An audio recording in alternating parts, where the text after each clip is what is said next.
Ladies and gentlemen, this is an election like no other. And if you say you are NDC, then you better get prepared. Everybody is going to volunteer.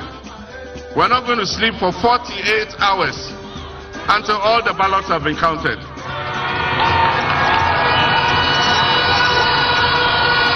None of us is going to sleep for 48 hours until all the ballots have been counted. And I wish to assure all the people of Ghana who intend to vote for the NDC, I can promise you that we will protect every single vote. We have had our issues with the Electoral Commission, but we are prepared to give them the benefit of the doubt. And at the same time, we also must use the instruments that the electoral process affords us to be able to make sure that we police the poll. And that is why we are calling those of you who want to volunteer. Everybody is going to be a party agent on that day. 4 years of a good leader will make more impact than 8 years of a dishonest leader. It's not about how long you serve. It is about how well you serve. It's not about 8 years or 4 years. It is about hard work. It is about truth. It is about trust. And it is about doing the things that will create a future for our young people. And that is why the NDC is calling on you on 7th December to do your duty to your God and country so that we can turn this nation around. This government is living in an illusion. They are living in a dream world. They are living in a fantasy world. Because if you are not living in an illusion, when people are hungry, how can you tell them they are satisfied? Puma and the Nyale. And the Nyale.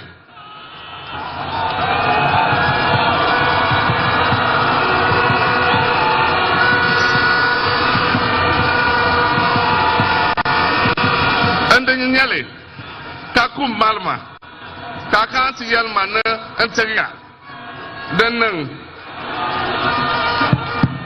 we can feel the pangs of hunger. And yet this government tells us we are satisfied. And that never in Akufo-Addo's government have people gone hungry. Meanwhile, the statistics clearly show that 8 million of our citizens last year in 2023 went 24 hours without food because they couldn't afford to buy food. Meanwhile, the statistics tell us that almost 2 million of our young people are sitting at home. They are not in school, they are not in education, they are not in training, and they are not in employment. They are just sitting at home idle. And most of them are still living in their parents' houses because they don't have an income to be able to start a life of their own. The statistics tell us that unemployment has risen from just above 8% in 2016 to 14.7%. And yet, they say things have never been this better. And they have the audacity to compare themselves to our first president, Osajifo Dr. Kwame Nkrumah. How can you compare this useless government that has led Ghana into such crisis to the government of Kwame Nkrumah?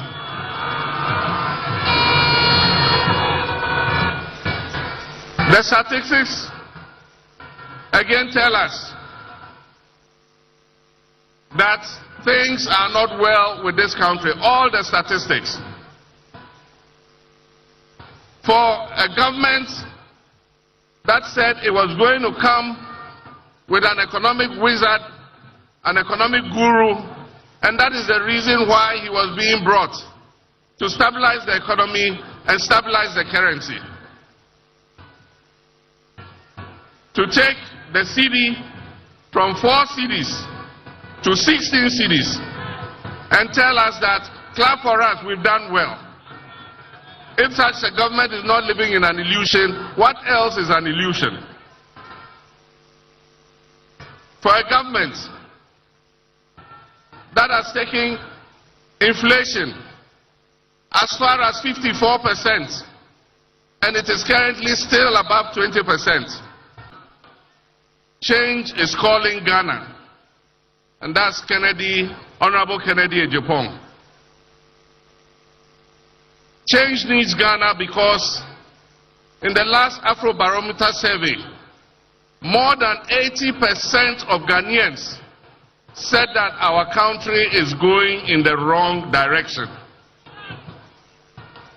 And if you are going in the wrong direction, if you are walking or you are driving and you are going in the wrong direction, what do? You change your course. And that is why on 7th December, Ghana must change course. We cannot solve the crisis in which we are with the same people who caused the crisis in the first place. Several years ago, somebody came and said, try me. Monso Menche. The result is what we are seeing today. Today another person has come and he's also saying, try me.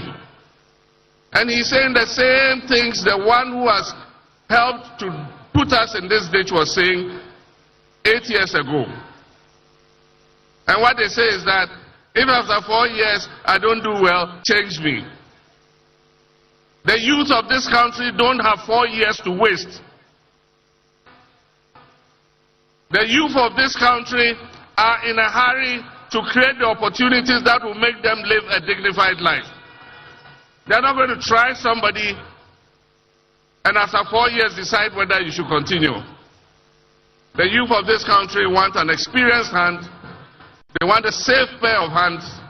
They want a hand that they have seen do it before to come back and take this country and rescue us from the mess in which we have been dumped by the Akufo-Addo Bawumia government. My brothers and sisters, it is not going to be easy. The more I look at the figures, the more I look at our situation, it is even worse than what this government is telling us. It's going to take a lot of hard work.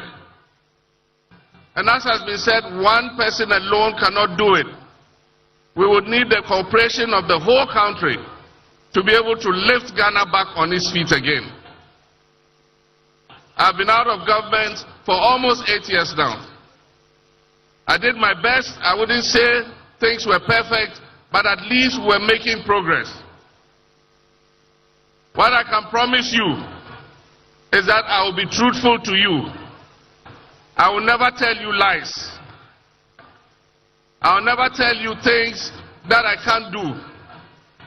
The problem with this country is that our policies are based on the short cycle of winning elections every 4 years.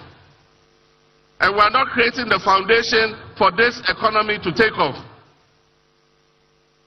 And so, we're not making you promises. I'm promising you that I'll work hard, day and night, to make sure that we reset the fortunes of this country. As a country, we know we are in a crisis. We know things are not working. We know that whether we are unable to pay our debts, whether our currency is depreciating, whether we are having a haircut. And let me explain. The haircut has affected our pensioners, but the haircut has also affected the quality of our education. Our education has also received a haircut. So has the haircut affected the quality of our health care. It has also affected even the quality of our roads and the quality of our businesses. So this is very, very serious. Whether it is about the cost of living, whether it is about our businesses collapsing, whether it is about unemployment, whether it is about our children not having nutritious meals because we can no longer afford them. Ladies and gentlemen, whether all these things are happening, we know that they affect everyone without discrimination. But we also know that they affect women more than men. Is that true or not? Where are the women? Are they here? You are here. So you know what I'm talking about. You know that when there's just one mushroom left, you have to turn it into a palatable meal for everyone to enjoy. You know when the children are sick, go to any hospital and see those who bring the patients. It's the women who do so. When a family member is ill, it's always a woman who stays by the patient. So when things are not working, we feel it more. However, we are also the ones who don't earn that much. We are also the ones who don't generally stay in school for that long. So what should happen?